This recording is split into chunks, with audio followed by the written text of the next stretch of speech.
Bringing standards back to the game. We're not here to hype up the hottest rappers. We represent good music. If you're good, you're good. If you're whack, you're whack. If you want the real, this is where it's at. Welcome to Real Rap. It's the real hip hop.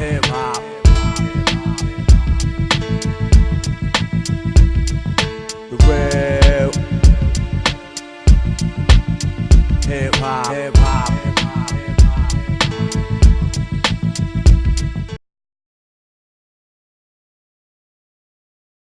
The interlude, Helter Skelter.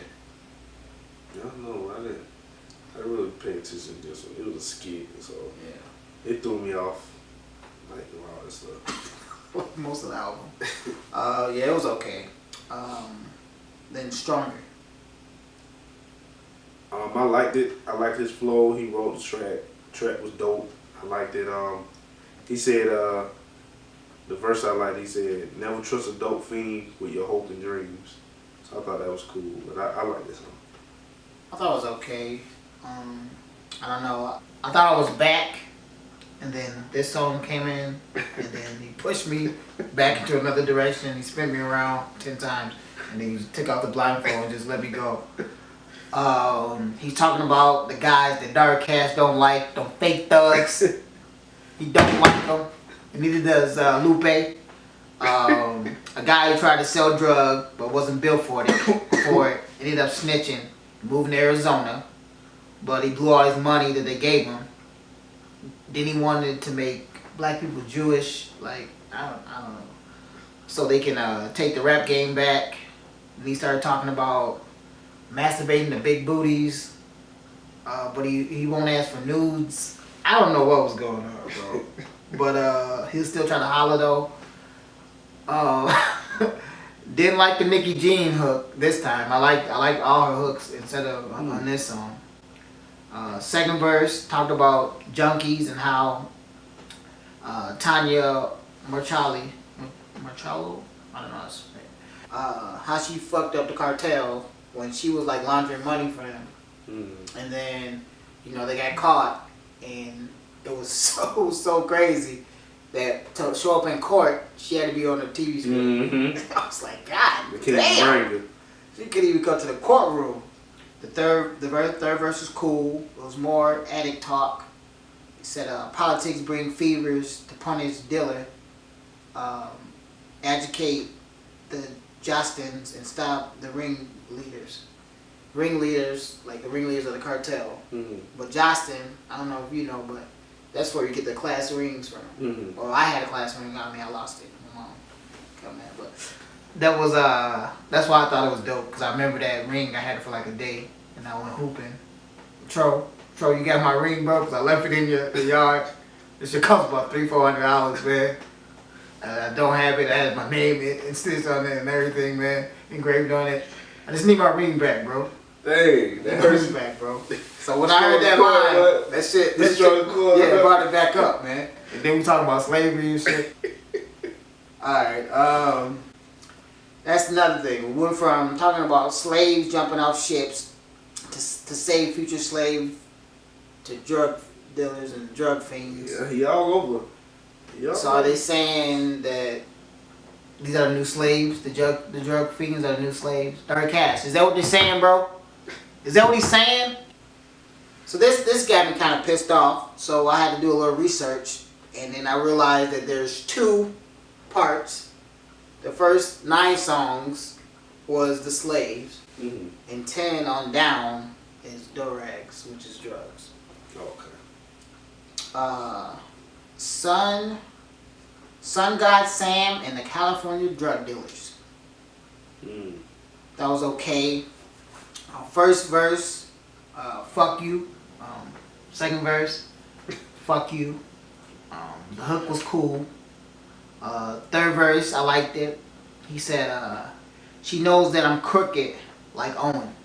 Owen Wilson. He got the crooked nose. But that was tight. Now she knows that I'm horny. I knew you like this. Now she knows that I'm horny like Triceratops. Like, Triceratops got all the horns. Yeah. I knew you like that nasty shit. Yep. Together but separated like a pair of socks. He said, wow, like Pac using both hands. You know, like Pac with the west side. Mm-hmm. Then his head's W-O-W. Yeah, wow. Thought that was tight. He said, put meat up in a V, like Maxwell. See, everybody probably think Maxwell the singer, but it's not. Maxwell is a sausage in Chicago. You can go to Maxwell's and get it. You can get it at the store, but it's real, okay, pause. I'm not gonna say real big Polish, but it's a Polish that, you know, that we're known for. And that's what he meant by that. Shot City shit. I put you on. Go get some Maxwell's Polish sausage.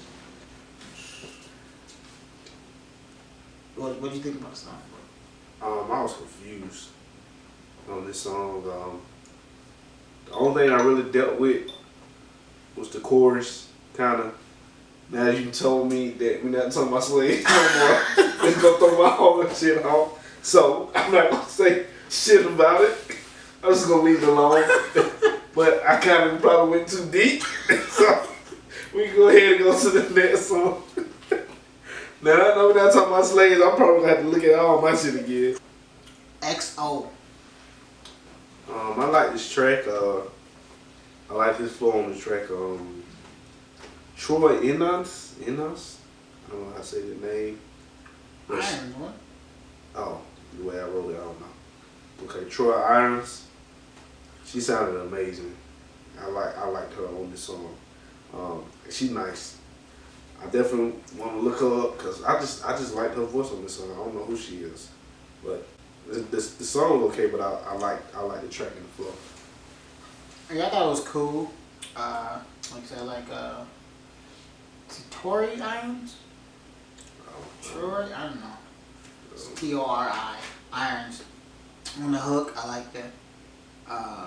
Said you and me, ecstasy, XO. So it's like ecstasy is X and XO. You know, you and me like hugs and kisses. That was tight. First verse talking about a schizophrenic lady walking downtown, ATL. You like that part? He's walking downtown Atlanta. Mm-hmm. Give you a shout out. High off pills.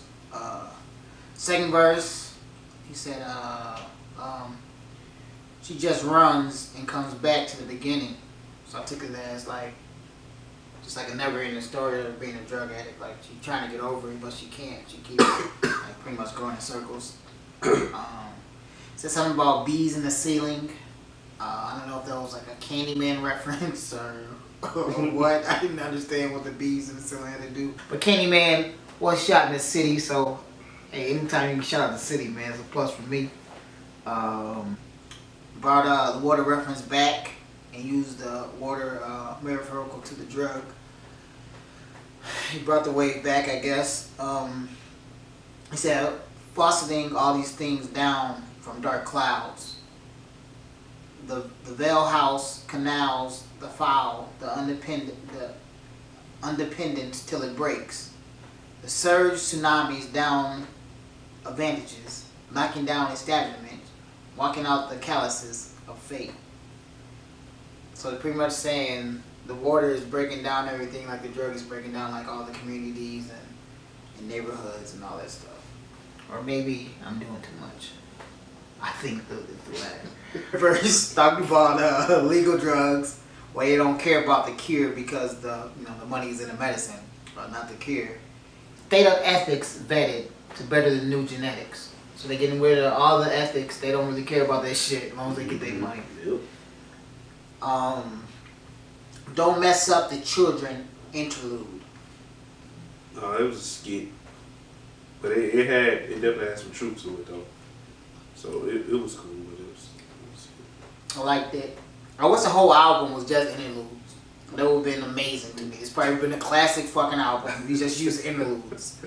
You feel like what Dr. Nolan Shaw said was true when he said African American cultural values are at risk of being lost. Like teaching children to respect their elders and saying thank you or no thank you and other common courtesy. Yep, so true. It's crazy. Janila Forever. I liked it. He did it again. This is Lupe I like. Storytelling Song of the Year. See, that's what I put for nominee. this. where you heard the shots and quickly ran outside and saw a man in a van and a bleeding baby in his hands, fading fast, but you knew she could survive. Did everything you could to keep this girl alive. It was kind of similar as far as storytelling. It's another person who got killed. Janila Watkins, 6-month-old baby who was shot dead in Chicago in 2013. In the song, just like Alan Forever song, Janila lives and grows up and saves the baby who got shot like she did. The first verse, for like her pops grew up when he said that flipped to neutron and stayed inside the crib for you. So he got out the streets and he wasn't doing nothing stupid like that to pretty much save her from not getting killed. Second verse, she grew up and went to King, which is high school in the city in Chicago, the college prep high school. I didn't know that. I know it for hooping. We used to play them. We played them in a tournament, the Christmas tournament, Proviso, and they got NBA stars who went there like Marcus Liberty and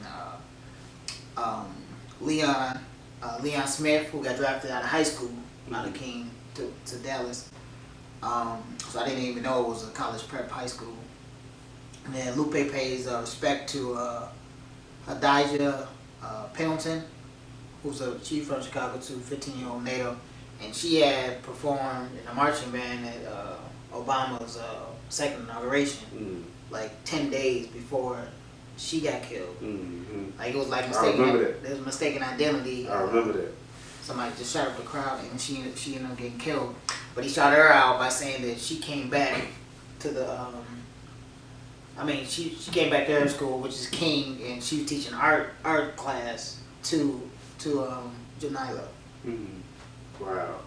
I thought that was dope. And Janila became a successful doctor, but she turned out all the jobs everywhere else just to come back to the hood, come back to the city, so she can help them because she felt like they needed more help than anybody else. And that's when she saved the baby's life.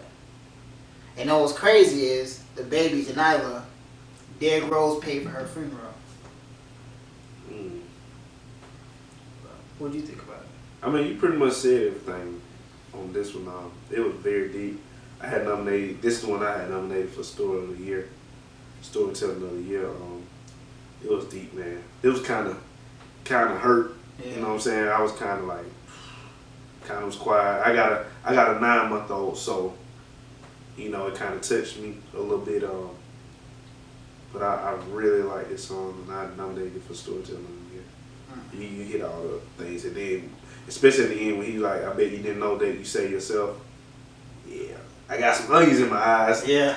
And he said that it was deep, man. I liked it very much. Kingdom. I like the hook on this song.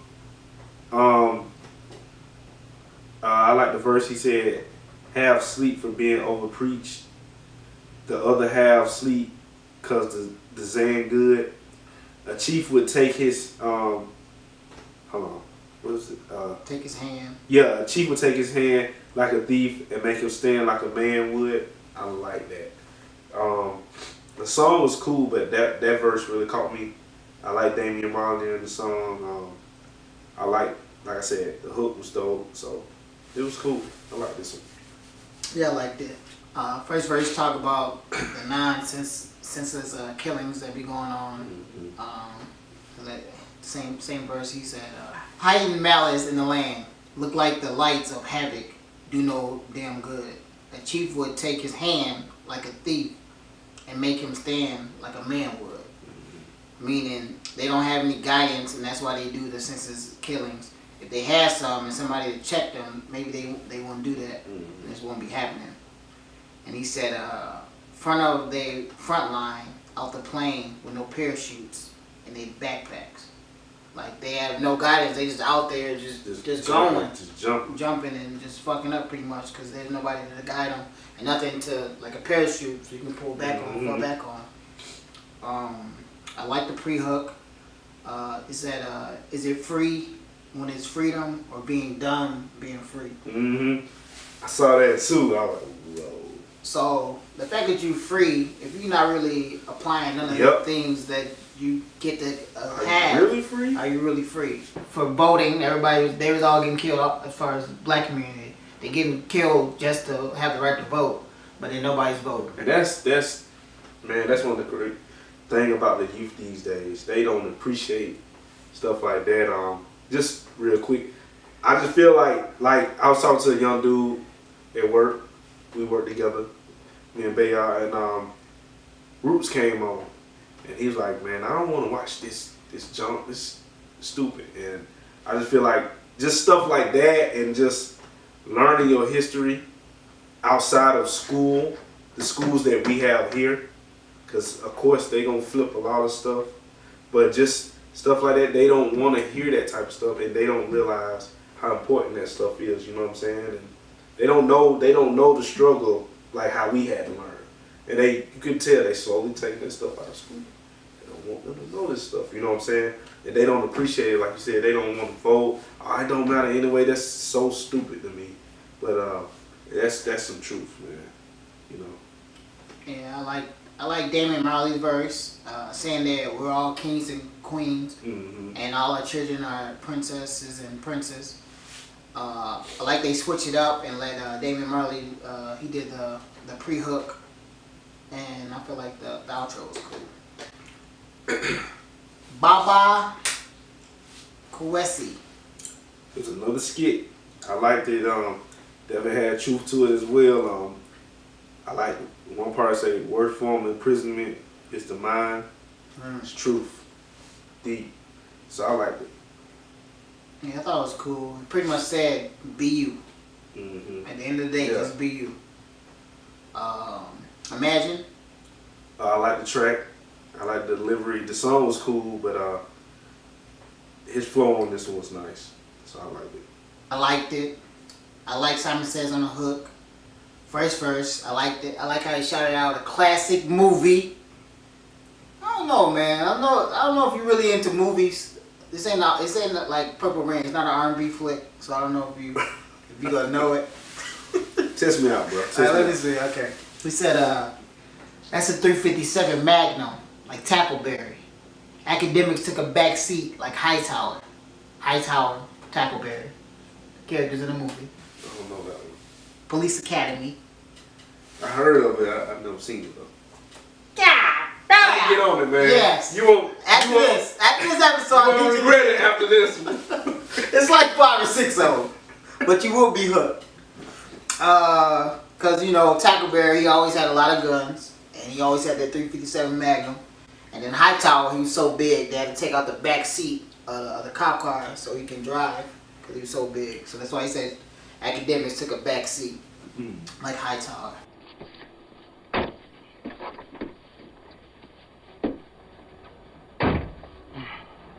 Comfy? No. All right, let's just move the seat back a little. On second thought, let's just rip the front seats out, sit in the back.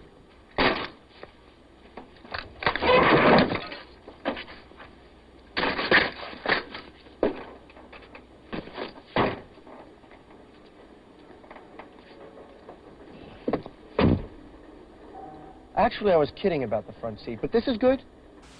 Which he alluded to in an interlude when he said, man, fuck college, we finna do this rap shit. And then the other interlude, he said, yo, we got a contract on the table for Atlantic Records. What you think?